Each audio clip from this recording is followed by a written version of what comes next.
Hola a todos. Hace unos días os prometí que iba a hacer un nuevo tipo de vídeos para el canal, aparte de los puramente didácticos centrados en aprobar exámenes, para ir explorando otros lados de la biología y sus conexiones con otras ciencias, pero también con las artes, la historia, la literatura. Y hoy vamos a hacer exactamente eso, entendiendo juntos esta imagen, que es una foto de un cuadro pintado a mano con acuarelas por un artista y científico llamado David Goodsell. Tiene unos cuadros impresionantes, y este no es el único de ellos que vamos a analizar en esta serie de vídeos, pero de todos los que conozco, para mí este es uno de los más especiales. Cuando lo descubrí hace unos años, pensaba que simplemente era una representación bonita y muy realista de cómo es una célula por dentro, pero con el tiempo, a medida que iba aprendiendo más de biología y conectando con cómo funcionaban realmente las células, me di cuenta de que también tenía una historia bastante trágica.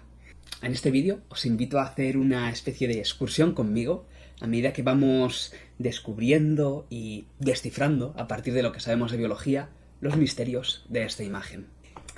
Y si no sabéis mucho de biología, no os preocupéis, porque voy explicando todo lo que hace falta. De hecho, a lo mejor es hasta una mejor manera de aprender sobre el citoesqueleto o las mitocondrias que ver un vídeo directamente sobre eso.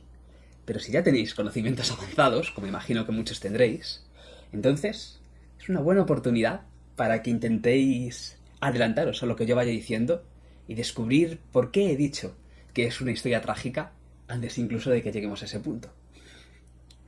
Este viaje incluso nos va a hacer pensar sobre recursos narrativos, historias y nuestros propios sentimientos y emociones. Dicho esto, empecemos nuestra escapada al mundo interior de las células. Lo primero que me gustaría destacar de esta imagen, antes incluso de empezar con la historia, es el nivel de detalle al que está dibujada. Esto sería una célula vista 1.000.000 de veces más grande que como lo veríamos al mirarnos nuestra mano o a los ojos de otra persona. Y a esta escala empezamos a poder identificar proteínas y moléculas individuales dentro de la célula. En verdad, a otras escalas también debería poderse, pero muchos dibujos obvian eso y solo representan el interior de la célula, el líquido que hay dentro de ella, su citosol o su citoplasma, que ya incluiría todo lo que estamos viendo aquí, con un solo color, plano. Pero cuando empezamos a entender cómo son las células por dentro, nos damos cuenta de que encajarían mucho más con una pintura que tuviese purpurina o texturas. Cuando encontré estas hace unos años en una tienda de papelería dije, así es como yo visualizo las células. Un montón de moléculas mezcladas, pero variadas. Artísticamente, a mí me recuerda a las técnicas que desarrollaron los impresionistas a finales del siglo XIX y luego perfeccionaron o exageraron los postimpresionistas a principios del siglo XX en su objetivo de capturar el momento o la luz de una escena, utilizando trazos rápidos y pinceladas pequeñas pero con colores concretos y definidos, separados unos de otros. Porque cuando algo se está moviendo tan rápidamente como lo hacen las moléculas dentro de una célula o las flores y la hierba en un campo, nuestros ojos pueden tender a fusionarlo y homogeneizarlo todo. Pero si intentamos congelar esa imagen, entonces, en la biología por lo menos, podríamos notar moléculas separadas y estas técnicas como el puntillismo o el impasto, que es dejar bloques de pintura directamente en el cuadro, en el lienzo, que en las fotos quizás no se perciben tanto, pero cuando lo ves en realidad y te mueves a su alrededor o incluso lo tocas, sí que percibes. Se prestan muy bien a transmitir esa sensación que yo creo que era lo que Goodsell estaba buscando transmitir en su imagen de estas moléculas en una célula. Y es lo que hacían hace más de 100 años pintores como Monet, Renoir, Degas, Morisot, que es una pintora que hacía unos cuadros bastante emotivos de escenas familiares y sobre lo que os recomiendo que busquéis más información. No tengo nada directamente impresionista para poder poner en la imagen, pero tengo este set de Lego y este corazón, ya en el estilo de Van Gogh, que es post-impresionista, pero que al menos captura un poco la idea. Y especialmente me gusta este porque la idea de las piezas de Lego, siendo piezas individuales que todas juntas forman algo más complejo, es muy parecido a cómo nuestras células están hechas de moléculas individuales que todas juntas nos hacen pensar. Y ahora sí, vamos a descifrar los misterios biológicos. Aquí claramente hay una célula. Bueno, en realidad 2 células. Esto que aparece en verde es la membrana de la célula protagonista en esta imagen, que sería la de abajo. Su membrana plasmática sería el nombre científico.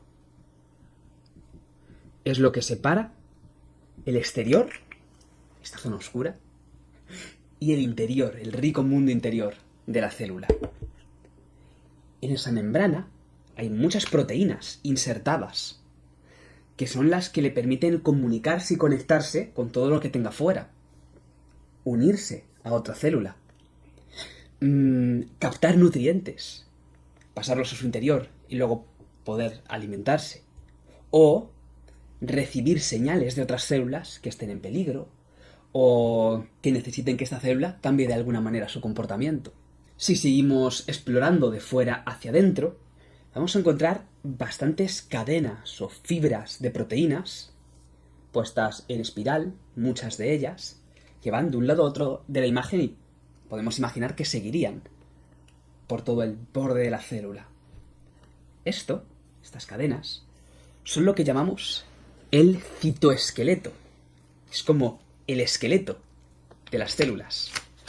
Y cumple funciones bastante parecidas a las que cumpliría nuestro esqueleto para nosotros. Es lo que da forma a las células. Si una célula no tuviese citoesqueleto, sería un poco como una bola de slime que al final, por su propio peso y la gravedad, acabaría quedándose aplastada y sin una forma demasiado concreta. Pero las células de nuestro cuerpo, al menos muchas de ellas, sí que tienen que tener una cierta forma para poder cumplir bien su función. Las células del intestino tienen que tener microvellosidades para poder absorber más nutrientes. Algunas células del sistema inmunitario tienen que hacer tentáculos para poder atrapar a las bacterias. Y otras células, como los espermatozoides, necesitan tener flagelos, que es como se llaman las colas de los espermatozoides, para poder nadar. Para que su membrana tenga esa forma, el citoesqueleto tiene que empujarla por debajo o tirar de ella. Es lo que controla el aspecto externo que va a tener una célula. Y también cumple otras funciones de las que ya iremos hablando quizás más otros días. Pero sin duda es fundamental para las células. Aquí es donde, si sabéis algunas cosas de biología, ya habréis notado que hay algo raro con el citoesqueleto de esta célula. Se está rompiendo. Por aquí tendríamos un microfilamento de actina, que es como se llaman, y de repente una fractura. Por aquí continuaría otro, interconectado con otros de los que tiene al lado, y aquí está roto. Y un poco después, otro punto donde se ha partido.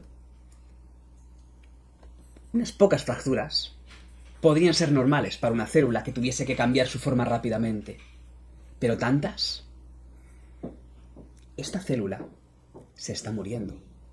En algunas historias, y en nuestra vida quizás, la muerte suele ser el final. Pero en otras, una muerte es el principio. En las de detectives, por ejemplo. Y parece que esta va a ser una de esas historias. Porque inmediatamente nos hace preguntarnos ¿por qué? Especialmente cuando es una muerte tan llamativa como esta, en la que el citoesqueleto se está fragmentando. Si miramos con atención, podemos notar que esas fracturas no son simplemente algo mecánico, de que algo la haya aplastado y eso la haya hecho partirse. En cada sitio donde el citoesqueleto está roto, vemos una proteína de color lavanda claro. Los colores en esta imagen se parecen bastante entre ellos. Y cuando una proteína está unida a otra, es que posiblemente esté cambiando su forma. No es casualidad que se haya roto el citoesqueleto justo aquí, donde está esta proteína. Es que esa proteína es la que lo ha roto. Y aquí también, y aquí también, y aquí. tenemos un culpable. Esta proteína está rompiendo el citoesqueleto de la célula. ¿Pero por qué? Y aquí surgen dos posibilidades. ¿Cuál preferimos o nos hace sentirnos más tranquilos? Habla sobre nuestros sentimientos. Y también es algo que puede haber ido cambiando a lo largo de la historia, de la literatura y de la narración. Podría ser que fuese una amenaza externa. A lo mejor es algún tipo de veneno que haya venido desde fuera de la célula, haya entrado en ella y mala suerte para la célula. Ahora que está envenenada, no puede hacer nada para evitarlo. Pero hay otra posibilidad. Y es que estas moléculas las haya hecho la propia célula. Que hayan venido desde dentro.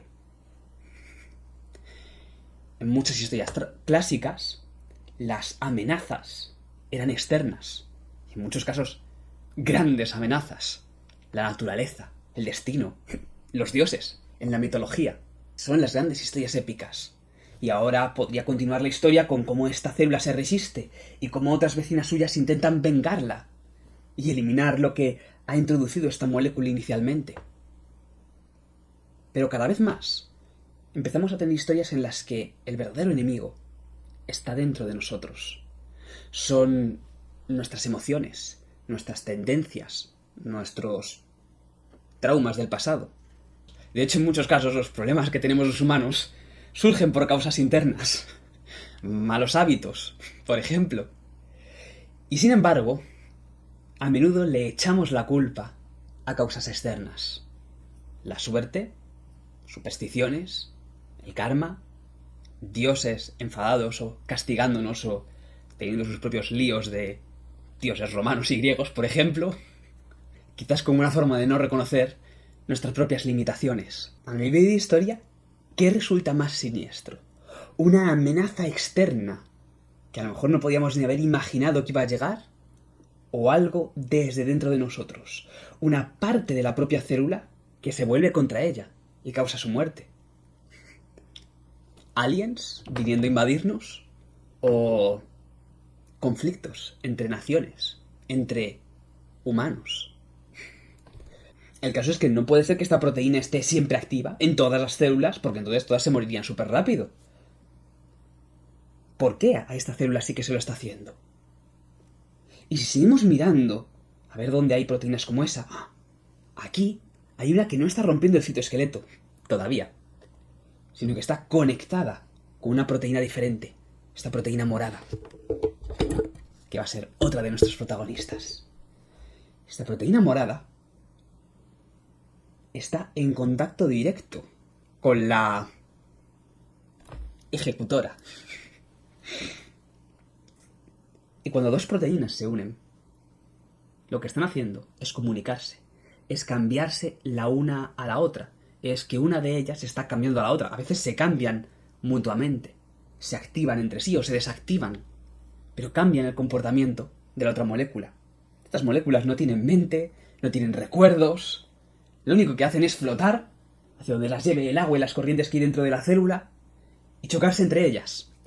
Si chocan de la manera adecuada, sus átomos se juntan, se atraen o se repelen y cambian ligeramente a veces de posición, pero lo suficiente como para que la siguiente vez que se choque con otra cosa, el efecto sea diferente. Que pueda unirse y encajar perfectamente con las moléculas del citoesqueleto y quitarles el sitio, y entonces el citoesqueleto se separa, o algo así. Y aquí vemos a nuestra molécula ejecutora unida a otra molécula diferente. A lo mejor esta no es tan culpable, sí que lo es, pero quizás es solo el paso final en una cadena más larga de órdenes. Esta es solo como la agente, pero esta es la verdadera jefa de la operación. De hecho, aquí arriba vemos otra como ella, rompiendo por sí misma, o muy parecida a ella, rompiendo por sí misma otra parte del citoesqueleto. Sospechoso. Y eso ya cambia nuestra historia, al menos un poco. En un momento podemos echarle la culpa y centrar todo nuestro odio contra una cierta molécula, y un momento después darnos cuenta de que a lo mejor ella solo estaba actuando bajo las órdenes de otra, siguiendo una cadena mucho más larga. Y eso pasa también en nuestro mundo. Cadenas de causa y efecto. De hecho, a lo mejor también nos estamos equivocando y esta no es la que lo ha puesto todo en marcha, sino alguna que está más allá. Y por cierto, aquí también hay algo muy interesante.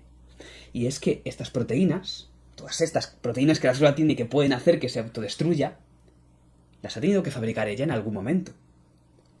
Las proteínas se fabrican en estas máquinas moleculares bastante más grandes que todo lo demás que hemos visto en la célula, que se llaman ribosomas, mediante un proceso que se llama traducción del ARN, por si queréis buscar más sobre ello.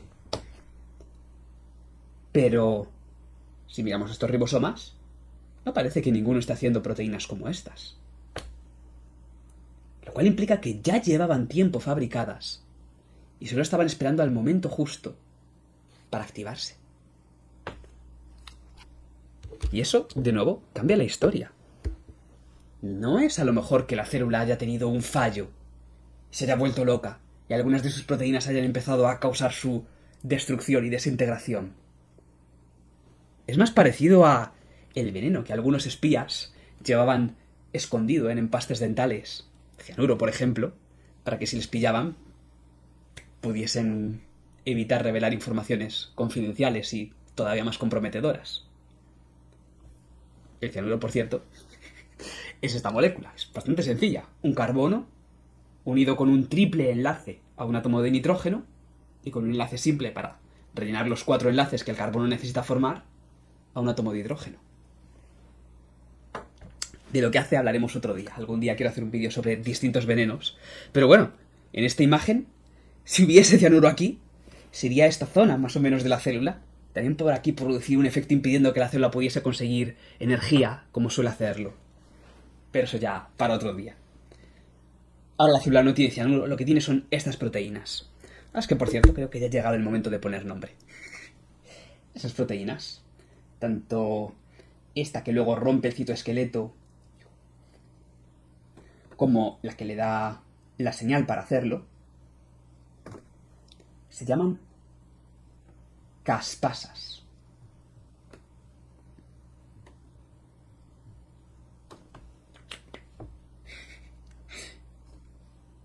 Y si buscamos de dónde han salido, o si hay alguna otra proteína que esté controlando a esta, vemos que aquí arriba también hay 2 trozos muy parecidos. Y justo debajo ya hay una entera. A lo mejor ese es el mecanismo. Son 2 moléculas que separadas no hacen nada, pero si se juntan de la manera adecuada, empiezan a funcionar y a poner en marcha la autodestrucción de la célula. ¿Y dónde se han juntado? En esta proteína, en la parte de abajo de esta otra proteína que atraviesa la membrana. Y que ha hecho que estas piezas que por aquí vemos separadas, pero que si se juntan en un grupo de 3, ya empiezan a formar a estas caspasas, ¿qué ha hecho que se junten? Una proteína de la célula de arriba. No es ni siquiera que esta célula haya decidido autodestruirse por sí misma. La célula de arriba ha puesto en marcha un proceso de autodestrucción en la célula de abajo. Ya cómo se hace exactamente la gestión de qué partes del citoesqueleto cortar, qué hacer con el ADN y otras cosas así, eso ya lo decide la célula de abajo. O lo ejecutan las proteínas que tiene la célula de abajo. Pero la señal inicial venía de esta otra célula. Claro, para eso ha tenido que poder conectarse a ella. Sus proteínas han tenido que conectarse como está, por ejemplo, pasando aquí arriba. ¿Pero por qué están haciendo eso? Si seguimos analizando el borde de las células y la zona en la que se conectan, esto sería un poco como revisar los mensajes que se hayan escrito 2 personas, yendo ahí a su historial para ver qué otras comunicaciones han tenido, y las comunicaciones entre las células se hacen por contacto entre sus moléculas. Aquí vemos otro punto de conexión diferente. No uno que envíe señales de autodestrucción a la célula de abajo,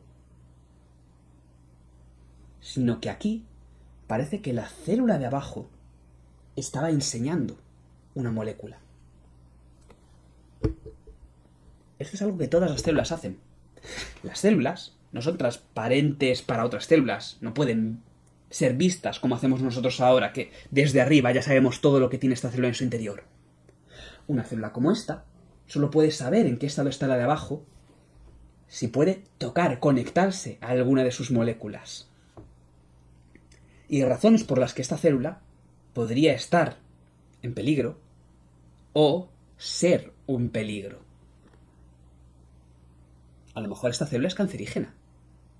A lo mejor ha sido infectada por virus que se meten dentro de las células, sueltan ADN dentro de esas células, ADN que reprograma a la célula y hace que la célula se ponga a fabricar más virus, como los que la infectaron. Más y más y más y más hasta que la célula estalla de tantos virus que tiene, y esos virus se van a hacer lo mismo con las vecinas. A lo mejor esta célula era un peligro para el resto del cuerpo, y por eso esta de arriba le está haciendo que se autodestruya. Parecía que estábamos viendo algo malo para ella, y bueno, en cierto sentido sí que lo es, pero necesario y bueno para el cuerpo. Este proceso de autodestrucción, que las células hacen cuando son cancerígenas o cuando están infectadas por virus, se llama apoptosis.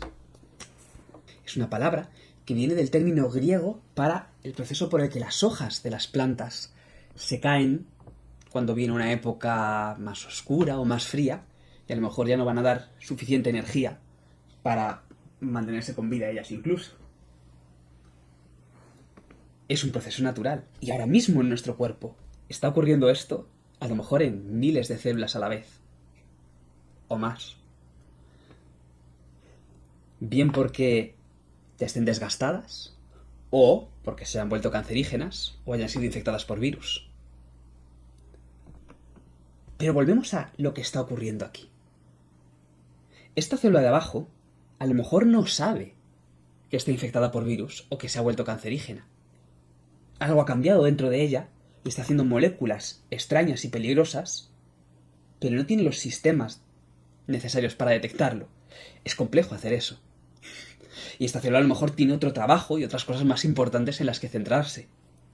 Pero en nuestro cuerpo sí que hay células especializadas en vigilar a las demás y comprobar cuando alguna está empezando a funcionar de forma extraña. Como por ejemplo, los linfocitos citotóxicos, de los cuales yo creo que esta es una. Esas células, esos linfocitos, tienen unos receptores especiales, como estos de aquí, que se llaman TCR, que pueden unirse a moléculas que las células estén presentando. Y con eso me refiero a que todo lo que fabrican, o parte de todo lo que fabrican, lo rompen en trozos más pequeños, lo unen a unos receptores, que luego viajan hacia la membrana y se acaban quedando clavados en ella, presentando esa molécula que hubiesen hecho. Un poco como si fuese un niño que hace un dibujo y se lo enseña a sus padres, pero la versión triste de eso. Así que quizás no fuese el mejor ejemplo, que sería que si esta molécula que ha sido presentada es extraña, la célula de arriba puede luego utilizar estas proteínas para poner en marcha la autodestrucción de la de abajo. La célula de abajo no sabe cómo detectar que está mal, pero confía en que si una de estas células, un linfocito citotóxico, identifica como peligrosa, podrá darle esa señal. Voy a hacer un pequeño inciso para estos nombres técnicos. Este TCR está conectándose a una molécula de la célula de abajo que está presentando esa proteína o ese trocito de proteína extraña que se llama MHC1. Y como capa extra de seguridad para comprobar que realmente esta célula lo que está enseñando lo ha fabricado ella, y no es otra cosa que se haya encontrado por ahí y a lo mejor le ha tocado el marrón a ella y no debería autodestruirse solo por tener eso, sino que de verdad lo ha fabricado. Para eso, esta otra proteína de arriba se conecta y comprueba que sí, Este trocito está en un MHC1 que solo sirve para presentar las cosas que la célula ha fabricado ella misma. Esta otra molécula se llama CD8. La señal que le da la célula de arriba se la da utilizando esta cosa que tiene como 3 patitas, que se llama FAS-L. Y se conecta a FAS, la parte de abajo que tiene la célula que se va a autodestruir. FAS activa a las caspasas. Primero, a una caspasa iniciadora, la caspasa 8, que es esta de aquí. La caspasa 8 luego activa a otras caspasas, como la caspasa 3. Y esa es la que luego ejecuta la destrucción o efectúa el proceso de autodestrucción de la célula. Quizás los que más sepáis sobre apoptosis o más atentos en estilo buscando a Wall-E o dónde está Wall-E hayáis estado, os habéis dado cuenta de que hay caspasas saliendo de otro sitio más. Esta especie de flor con 7 piezas que está hecha de piezas como esta. Cuando se conectan a bolitas como esta que están saliendo de un agujero de esta membrana, que es un poco como si fuese una célula dentro de la célula. Entonces ahí, al nivel avanzado, ya podríamos decir que esto es una mitocondria. Otro día tenemos que hablar más de ellas. Y que tiene unas moléculas dentro que también pueden poner en marcha la destrucción de la célula. Pero de eso hablaremos otro día. Por ahora nos vamos a quedar con esta vía externa de apoptosis, que es la que ocurre cuando una célula detecta a otra como infectada o cancerígena. Así que fijaos los cambios tan grandes que ha dado en nuestra historia o en nuestras emociones durante la historia. Hemos empezado pensando que era una escena tranquila, luego nos hemos dado cuenta de que era una escena de muerte. Hemos visto que esa muerte estaba causada por una proteína y nos hemos preguntado de dónde había venido y la hemos considerado la villana, hasta que nos hemos dado cuenta de que solo estaba siendo controlada por otra que estaba siendo controlada o activada por necesidad. Que la célula había ella fabricado ese sistema de autodestrucción como un sistema de seguridad para que si en algún momento se volvía rebelde o peligrosa, otras células pudiesen detectarlo y poner en marcha, activar ese sistema que limitaría el daño al resto del cuerpo. No solo ha habido un montón de cambios, sino que nos puede hacer reflexionar en cómo también nosotros en nuestra propia vida a veces hacemos sacrificios por otros. Damos, normalmente no nuestra vida, o nuestros huesos, pero sí nuestro tiempo, nuestra energía, por cuidar a otros, por proteger a otros. Es solo que nuestro cuerpo internamente hace muchísimo. Hay unas células principales que tienen que sobrevivir, que son, las células reproductoras y las células que nos sirven para pensar, el cerebro, las neuronas y otras células que están allí para darles el alimento que necesitan y llevárselo justo hasta donde están ellas y protegerlas de las enfermedades y que si hace falta pueden autodestruirse por el bien común. Todo esto, cuando simplemente nos miramos a nosotros mismos, no imaginamos qué está pasando, pero lo hace.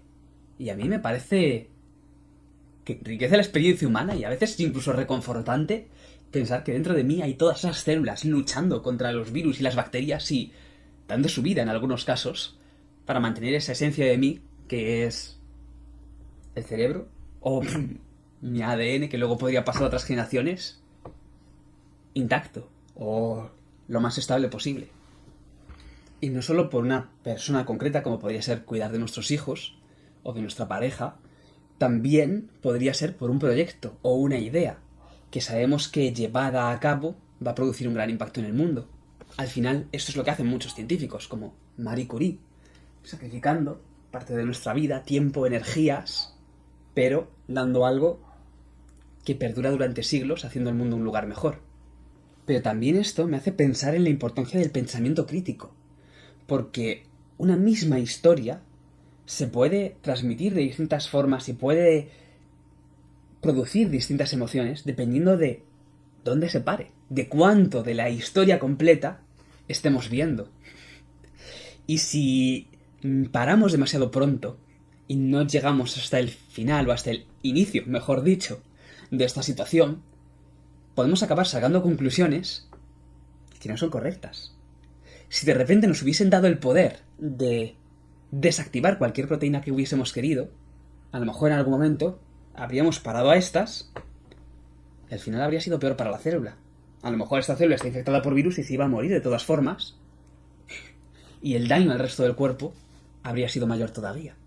A lo mejor lo que tendríamos que parar es uno de estos ribosomas que están fabricando las proteínas peligrosas, o el ARN, estas cadenas que les están dando esas instrucciones.